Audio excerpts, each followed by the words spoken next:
Once again, it's that time of week where Stephanie Dobson joins us. Stephanie is a lawyer and mediator here in Lloydminster at Henke Divorce Law and Mediation, and it's another episode of Healthy, Thriving Family After Divorce.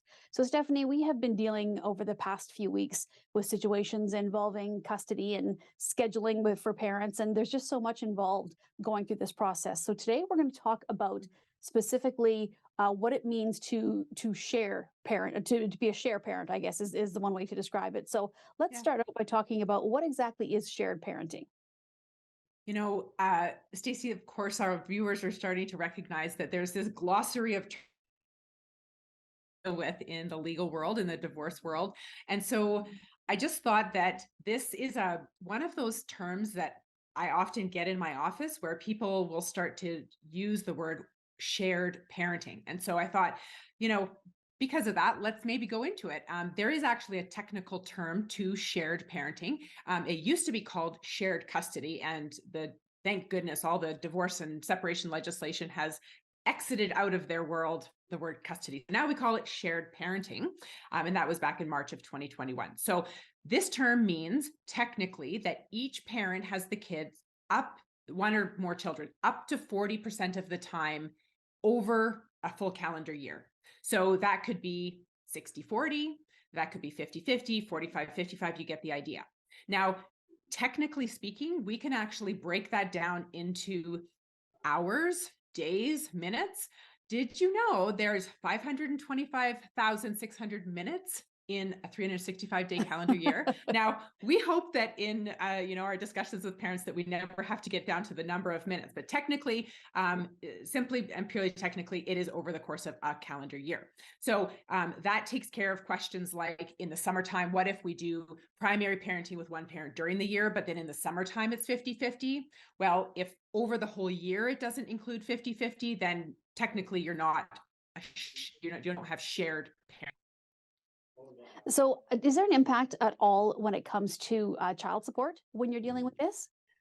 Oh, well, of course there is. My goodness, everything seems to be has an effect on the other. And so our viewers likely know from our previous episodes that child support is based on the child support guidelines. So there's the federal child support guidelines, the provincial child support guidelines, and these are a set of formulas that create child support. So you can, of course, look at our other interviews for more details on that. But shared parenting actually has a special section all to itself. It's section 9 of the child support guidelines, if our viewers ever wanted to go and look it up. But there's 3 points to consider. So first, we're going to look at the child support formulas for each of the spouses. So in our other episodes, we've talked about how you do those calculations. So we would do those calculations assuming that, number one, children are all with dad. So how much would mom pay to dad if the children were all over there? And then we would do that same reverse calculation if the children were with mom primarily. How much would dad pay to mom? So if dad would pay to mom $500 and mom would pay to dad in that calculation $300, we've got a difference of $200. So that's what I call the lazy math way. We more technically call it the set-off arrangement. So that's sort of our mathematical way to calculate child support for shared parenting. So when you hit that 40% each threshold. Now, we are going to introduce in here a little bit more flexibility into this shared parenting child support.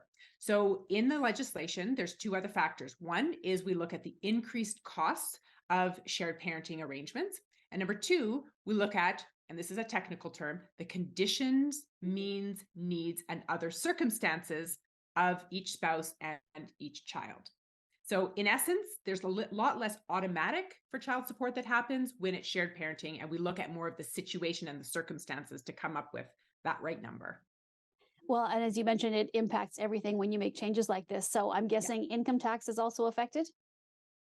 Yeah, let's talk about kind of 2 sections of income taxes, or I guess government benefits that are affected. So one is the Canada Child Benefit, also known as the CCB, and the other one is the AED credit, which is amount for eligible dependents. So that's a credit that you apply for on your taxes.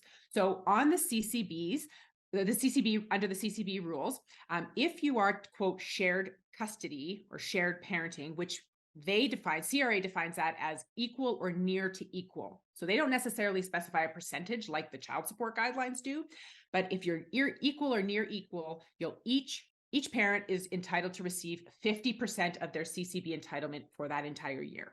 So again, there's lots more to it, but that's the basics. Now, the AED credit is a credit that you check off on your term where you can actually claim an eligible dependent, and that will raise your base tax-free income to a higher amount, which is a bonus. In order to claim that, of course, if you have one child and you're shared parenting, you have to figure out who's going to claim the child each year. But if you have more than one child, technically you could each claim a child on your taxes. You just have to figure out who. Now, there's some criteria. You need to be unmarried or separated, and then you need to fit into a certain category of living in a self-contained domestic establishment. Of course, all these terms, right?